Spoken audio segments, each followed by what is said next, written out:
ॐ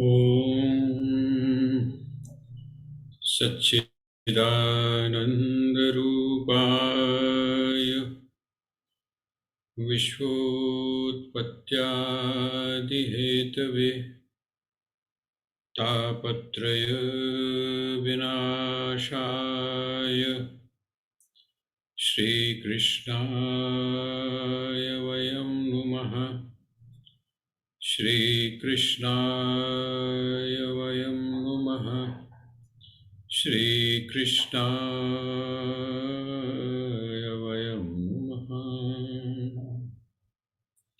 श्रीमद् भगवद गीता के स्वाध्याय सत्र में आप सभी का हार्दिक स्वागत है। हम चर्चा कर रहे हैं श्रीमद् भगवद गीता के 11वें अध्याय के 44वें श्लोक का हमने संदर्भ लिया था और उस में हमने जो चीज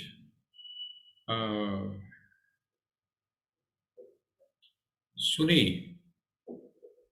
जो अर्जुन है, अर्जुन के सामने जो स्थिति है, अब वो उसको सहन नहीं कर पा रहा, इसलिए वो एक बात बता रहा है और एक बार निवेदन कर रहा है भगवान से। कहते हैं कि आप क्षमा करें हमको, क्योंकि आपको बिना जाने हुए, बिना समझे हुए, और आपका जो स्वरूप है, अब जब मैंने देख लिया है तो मुझे समझ में आया है कि मुझसे कितनी बड़ी त्रुटियां हुई हैं, मुझसे कितनी बड़ी गलतियां हुई हैं।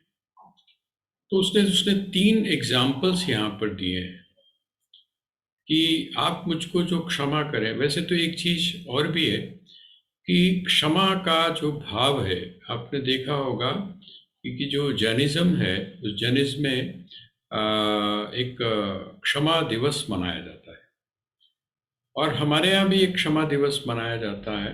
आपको अगर मुझे याद है कि जब हम बचपन में हमको ऐसे होली का याद करवाया गया था, तो इसमें उन्होंने कहा था कि इसका एक स्लोगन है और हम लोग हिंदी में भी उसको बोलते हैं कि बुरा ना मानो होली है। और साथ ही ये भी कहा जाता है कि अतीत में, अर्थात बीते दिनों में हमसे जो कुछ हो गया है पूरे साल के अंदर, तो ये एक ऐसा दिन है जिस दिन हम क्षमा कर देते हैं।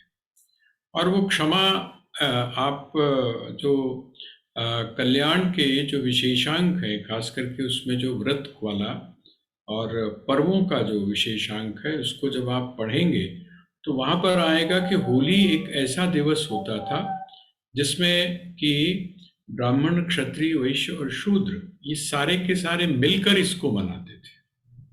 वहां पर छोटा बड़ा, ऊंच नीच, इस प्रकार का कोई भी भाव वहां नहीं रहता, अर्थात अद्वैत की स्थिति होती है।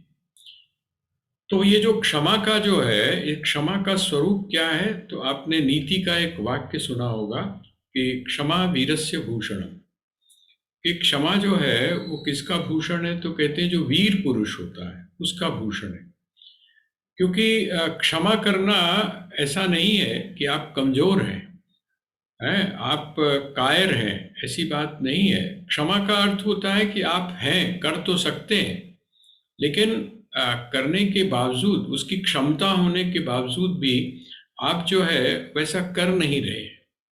तो करुणा का जो भाव है, प्रेम का जो भाव है, वो कहीं ना कहीं झलकता है। तो यहाँ 3 बातें अर्जुन ने कही। श्लोक नंबर 44 आप देखिए। तस्मात् प्रणम्य प्रणिधाय कायं प्रसादयित्वा महमीशमीड्यं पितेव पुत्रस्य सखेव सख्युः प्रियः प्रियार्या रसितेव सौढुम्। कि हे देव अर्थात हे विराट पुरुष के रूप में यहाँ पर जो अभिव्यक्त हो रहे हैं, ऐसे श्री कृष्ण, आप क्या करें? कहते हैं आप मुझको क्षमा कर दें। और ये जो क्षमा है ये मैं मांग रहा हूँ। कैसे मांग रहा हूँ? कहते हैं कि मैं बिल्कुल पूरी तरह से गिर कर मांग रहा हूँ।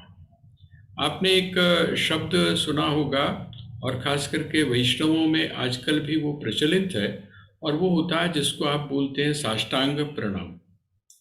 एक तो प्रणाम होता है, आप दोनों हाथ जोड़कर नमस्कार कर देते हैं, वो भी प्रणाम है।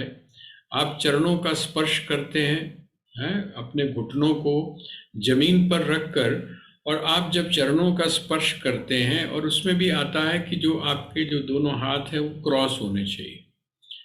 मतलब बहुत सारी चीज़ें हमारे यहाँ बहुत वैज्ञानिक रूप से बताई गई हैं कि जो गुरु है या जो आचार्य है, उसको जब आप प्रणाम करें तो कैसे करें। उसके दाएं पैर को आपका दायां पैर, दायां हाथ स्पर्श करे, और उसके बाएं पैर को आपका बायां हाथ स्पर्श करे। ये हमारे यहाँ प्रणाम की एक विधि थी पहले। और वो जो प्रणाम की विधि होती थी, जिस समय आप ऋषिकुल या गुरुकुल में जाते थे, तो उसके साथ में आप अपना नाम, अपने पिता का नाम, अपने वंश का नाम, अपने गोत्र का नाम, ये सब बताते हुए तब आप प्रणाम करते थे। ये एक पारंपरिक विधि है। तो कहते हैं यहाँ पर साष्टांग प्रणाम का अर्थ क्या है। साष्टांग प्रणाम का अर्थ है, मैं अपनी समस्त जो इंद्रियां हैं, मेरी जितनी भी इंद्रियां हैं, उन समस्त इंद्रियों को मैं आपके प्रति समर्पित करता हूं। इस प्रकार का भाव। गिरना अर्थात लेट जाना, पूर्ण रूप से जो समर्पण है, उस समर्पण का अर्थ है कि आप पूरी तरह से लेट गए, आपने अपने आप को पूरा सरेंडर, टोटली सरेंडर कर दिया। तो वो कहते हैं कि मैं ऐसा कर रहा हूं, अपने शरीर को मैंने गिरा दिया है। और शरीर, मैंने कल आपसे निवेदन किया था कि शरीर वास्तविक रूप में तब गिरता है जब आप आंतरिक रूप से गिर जाते हैं। मैंने गांडीव का आपको एग्जाम्पल दिया था कि किस प्रकार जब अर्जुन अंदर से टूट गया तो वो क्या कहता है, गांडीवम संसृते हस्तात्, कि गांडीव जो है वो मेरे हाथ से छूट रहा है। आप जब अंदर किसी आवेश में होते हैं तो कंपन जो शुरू होता है, आपके पास में इतनी भी शक्ति नहीं होती है कि आप छोटी से छोटी चीज को भी उठा सकें, संभाल सकें। तो यहाँ पर जो प्रणम्य है, तस्मात् प्रणम्य, तस्मात् का अर्थ क्या है, जो पहले मैंने कहा है, आपका जो ऐश्वर्य है, आपका जो महात्म्य है, उस महात्म्य को देखते हुए मैं आपके सामने नमन करता हुआ, अर्थात आपके सामने टोटली सरेंडर करता हुआ मैं क्या कर रहा हूं कि आप क्योंकि समर्थ हैं ऐसा करने में, आप क्षमा करने में समर्थ हैं। अक्सर मैं एक नीति का एक वाक्य है, विपदि धैर्य मथाभ्युदय क्षमा। महापुरुष जो है उसमें कुछ लक्षण बताए हैं कि ये लक्षण उसमें सहज रूप से होते हैं। और वो कौन कौन से हैं, तो विपत्ति में धैर्य, एक तो ये चीज, और दूसरा अभ्युदय क्षमा। अभ्युदय क्षमा का अर्थ क्या है, सामर्थ्यवान होने के बावजूद भी जो भूल जाना है या क्षमा कर देना, ये जो क्षमा का जो भाव है, ये महापुरुषों के अंदर सहज रूप। तो कहते हैं कि आप क्षमा करने में समर्थ हैं। कहते हैं किस प्रकार, तो कहते हैं पितेव पुत्रस्य, जैसे जो पिता है वो अपने पुत्र को क्षमा कर देता है।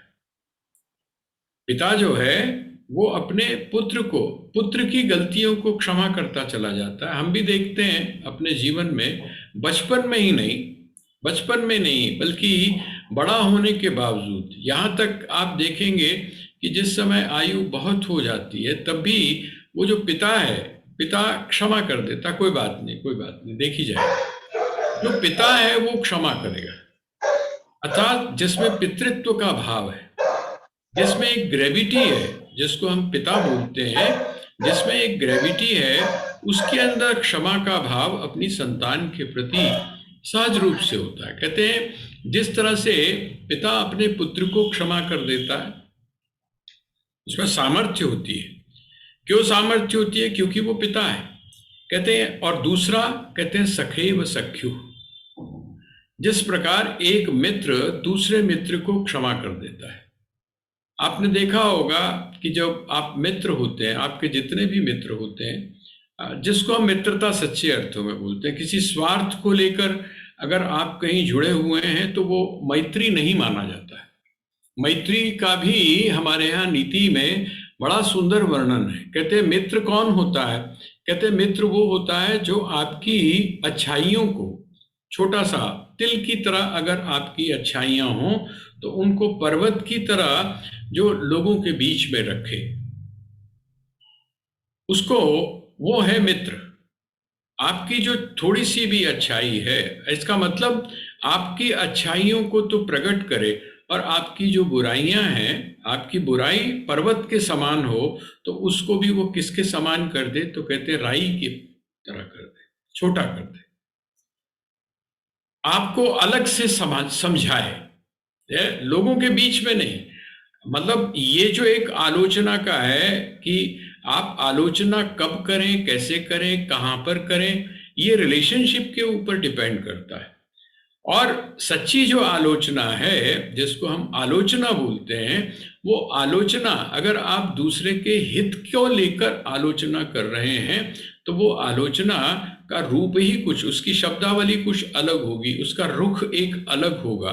तो कहते हैं वो जो मित्र है वो आलोचना कभी भी लोगों के बीच में, अर्थात आपको अपमानित करके नहीं करेगा, वो आपको किसी भी तरह से, किसी भी परिस्थिति में आपका अपमान नहीं करेगा।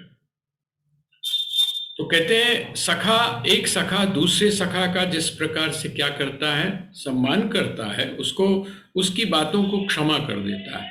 और तीसरी बात कहते हैं प्रिय प्रियार्या, प्रिय प्रियाया, प्रियाया अर्थात जो प्रिय है वो जिस तरह से अपनी प्रिया की सारी चीजों को क्षमा कर देता है। या जिस समय हम पारंपरिक रूप में इसका अर्थ लेते हैं तो उसमें यह आता है पति जिस प्रकार अपनी पत्नी की सारी बातों को क्षमा कर देता है।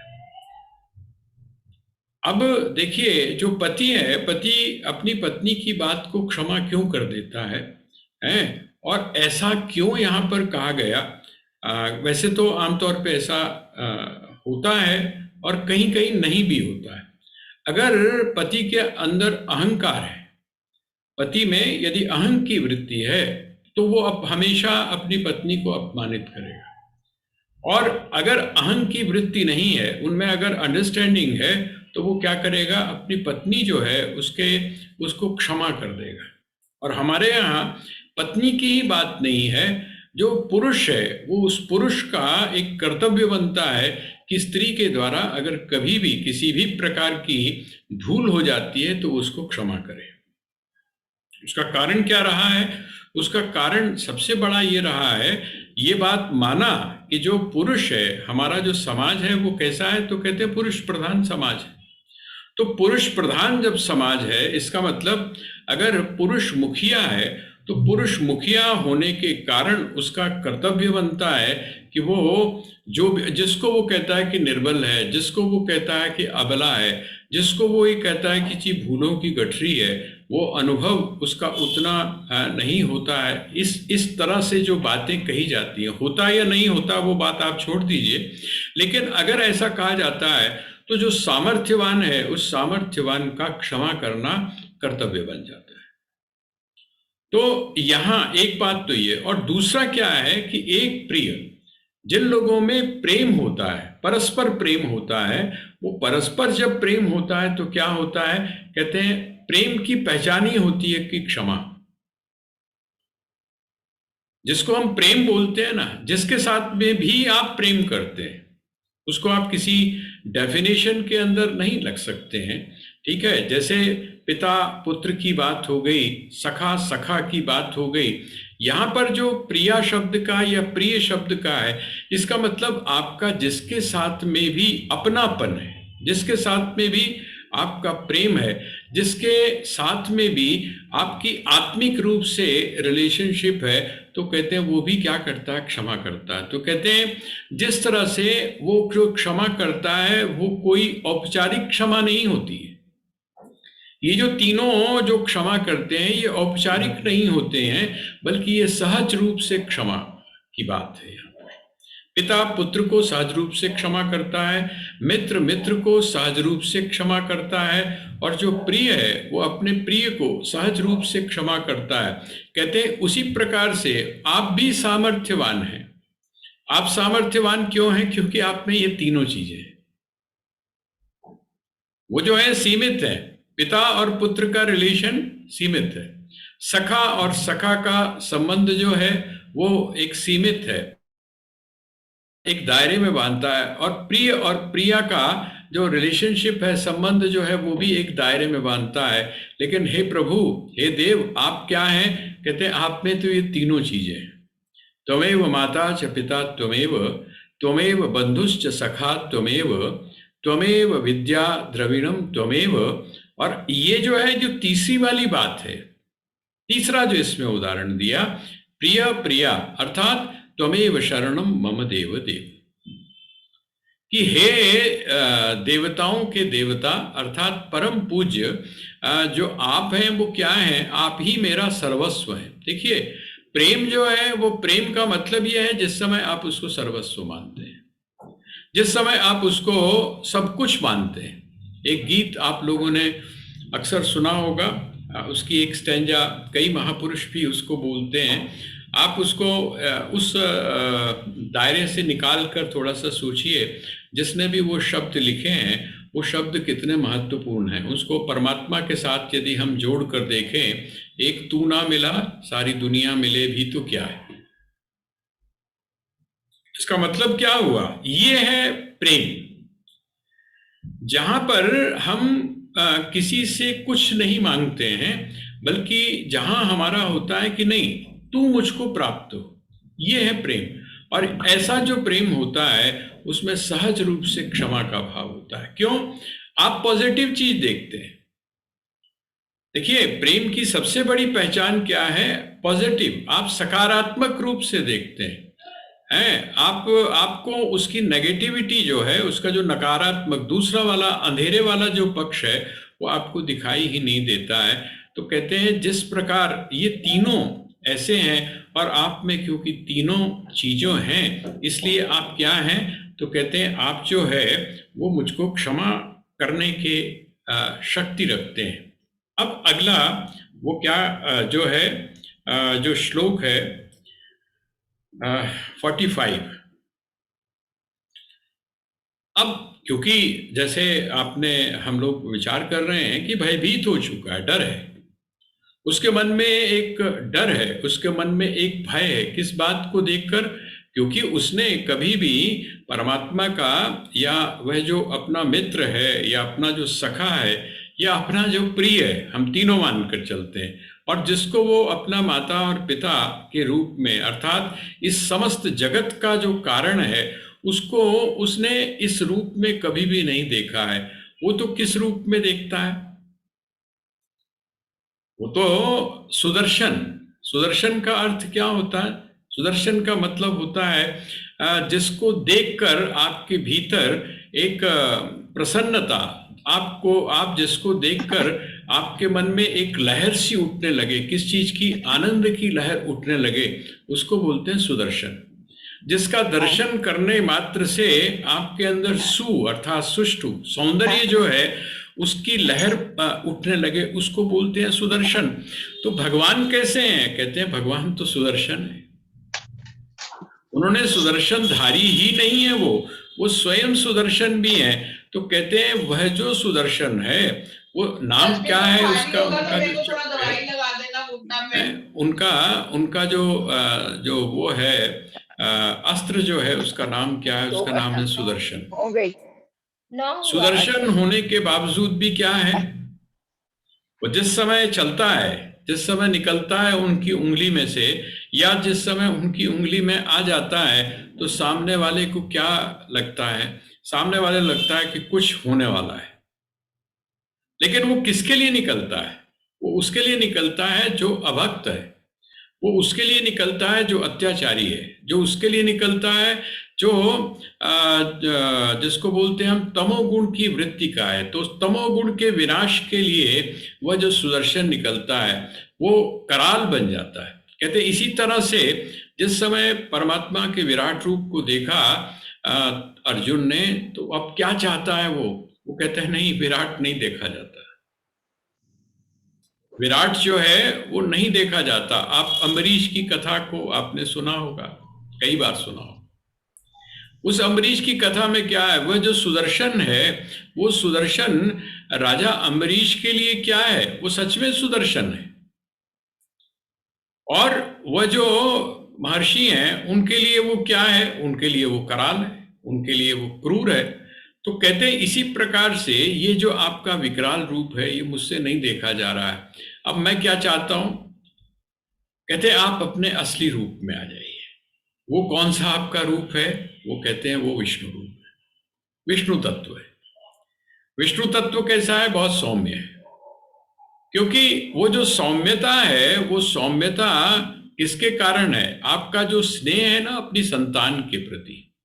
देखिए, राज्य कर्तव्य का जब भी आप कहीं पढ़ेंगे, खास करके हमारी संस्कृति में, देखिए वह हमारे यहाँ के राजाओं के जीवन को जब आप देखेंगे और बाकी की जगह जो है, जब समय आप राजसत्ता के बारे में पढ़ेंगे तो जमीन आसमान का अंतर है, दोनों की विचारधाराएं बिल्कुल अंतर है। यहाँ पर क्या है, यहाँ पर तो शिक्षित किया जाता था, जो राजपुत्र होता था उस राजपुत्र को शिक्षित किया जाता था। किस चीज के लिए, इस चीज के लिए कि ये जो तुम्हारी प्रजा है, ये प्रजा तुम्हारी कौन है, प्रजा का और तुम्हारा रिश्ता क्या है। तो कहते हैं प्रजा का और तुम्हारा रिश्ता बिल्कुल वही है जैसे पिता और पुत्र का होता है। इसीलिए हमें कभी कभी वो जो बहुत सौम्यता है, जिसको हम एक तरह से समाजवाद बोलते हैं, एक भी व्यक्ति जो है वो अगर उठकर राजा की आलोचना करता है तो राजा उस बात को सुनता है, उसके ऊपर विचार करता है। वो चाहता है कि मेरी प्रजा के बीच में कोई भी ऐसा संदेश न जाए जो कि उनको गलत मार्ग की तरफ प्रेरित करे, कि हमारा राजा ही अगर ऐसा है और हम अगर ऐसा करते हैं तो क्या फर्क पड़ता है। तो हमारी जो संस्कृति है उस संस्कृति के अंदर ये चीज आती है। अब यहाँ पर भगवान से वो क्या कहता है, वो चाहता है कि आप मुझको वो जो चतुर्भुज रूप है ना आपका, देखिए 3 रूप हो गए। एक रूप तो कौन सा हो गया, श्री कृष्ण का हो गया। श्री कृष्ण का कौन सा रूप हुआ, तो कहते हैं वो लीलामय, वो लीला है, अवतरण है ना, अवतार है।